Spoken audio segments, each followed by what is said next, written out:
തുറന്നു പറച്ചിലുകൾക്കും ക്ഷമയോടെ കേൾക്കാനും ഉള്ള അവസരങ്ങൾ ഒരുക്കുക എന്നുള്ളതാണ് പ്രധാനമായി നമ്മൾ ചെയ്യേണ്ടത്. അതിന് ഒരു ചെറിയ ടിപ്പാണ് ഞാൻ പറയാൻ ഉദ്ദേശിക്കുന്നത്. നമ്മുടെ വീടുകളിൽ ഒരു പരസ്യമായി ഒരു നോട്ട്ബുക്ക് വയ്ക്കുക. പല ഓഫീസുകളിലും നമ്മൾ കാണാറുണ്ട് ഒരു പരാതി പുസ്തകം. അതുപോലെ എല്ലാ കുടുംബാംഗങ്ങളും എന്നും വൈകിട്ട് വീട്ടിലെത്തിയാൽ ഈ പുസ്തകത്തിൽ നമ്മൾ ഡയറി പേഴ്സണലായിട്ട് എഴുതി സൂക്ഷിക്കുന്നുണ്ടല്ലോ, ഇത് പക്ഷെ പരസ്യമായ ഒരു ഡയറി. അവനവൻ്റെ അഭിപ്രായം, അന്നത്തെ അഭിപ്രായം രക്ഷിതാക്കളെക്കുറിച്ചോ അല്ലെങ്കിൽ രക്ഷിതാക്കൾ കുട്ടികളെക്കുറിച്ചോ എഴുതി വയ്ക്കുക കൃത്യമായി. ഇത് വായിക്കുമ്പോൾ പരസ്പരം ശത്രുത ഉണ്ടാവാനോ പക ഉണ്ടാവാനോ അല്ല ഇത് ഉപയോഗിക്കേണ്ടത്.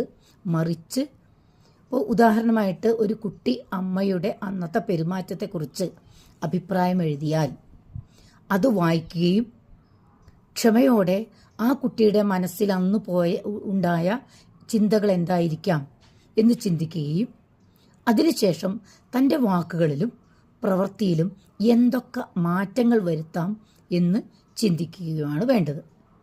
അങ്ങനെ അതേപോലെ കുട്ടിയും ഇപ്പോൾ രക്ഷിതാവ് എഴുതുന്ന അത് വായിച്ചിട്ട് അമ്മ എന്നിൽ നിന്ന് എന്ത് പ്രതീക്ഷിക്കുന്നു, അച്ഛൻ എന്നിൽ നിന്ന് എന്ത് പ്രതീക്ഷിക്കുന്നു എന്ന് മനസ്സിലാക്കുകയും തൻ്റെ പ്രവൃത്തികൾ അതിനനുസരിച്ച് മാറ്റങ്ങൾ വരുത്തുകയും ചെയ്യണം. ഇതേപോലെ തന്നെയാണ് സ്കൂളിലും ക്ലാസ് ടീച്ചർ ഒരു ഡയറി മേശപ്പുറത്ത് വെക്കേണ്ടതാണ്. അപ്പോൾ ഓരോ ടീച്ചറെക്കുറിച്ച് കുട്ടിക്കുള്ള അഭിപ്രായം എഴുതുക. ഇതേപോലെ ടീച്ചർക്ക് ഓരോ കുട്ടിയെക്കുറിച്ചുള്ള അഭിപ്രായം എഴുതുക. ഈ നേരിട്ട് പറയുമ്പോഴാണ് കമ്മ്യൂണിക്കേഷനിലുള്ള അപര്യാപ്തതയാണ് പലപ്പോഴും പല കുടുംബങ്ങളിലും സ്കൂളുകളിലും ഒക്കെ പ്രശ്നങ്ങൾ വരുന്നത്. അതുകൊണ്ട് ഇനിയുള്ള ദിവസങ്ങൾ എല്ലാ വീടുകളിലും ഒരു നോട്ട്ബുക്ക് ഉണ്ടായിരിക്കും എന്ന് ഞാൻ വിശ്വസിക്കട്ടെ. എല്ലാവർക്കും നന്ദി. Thank you.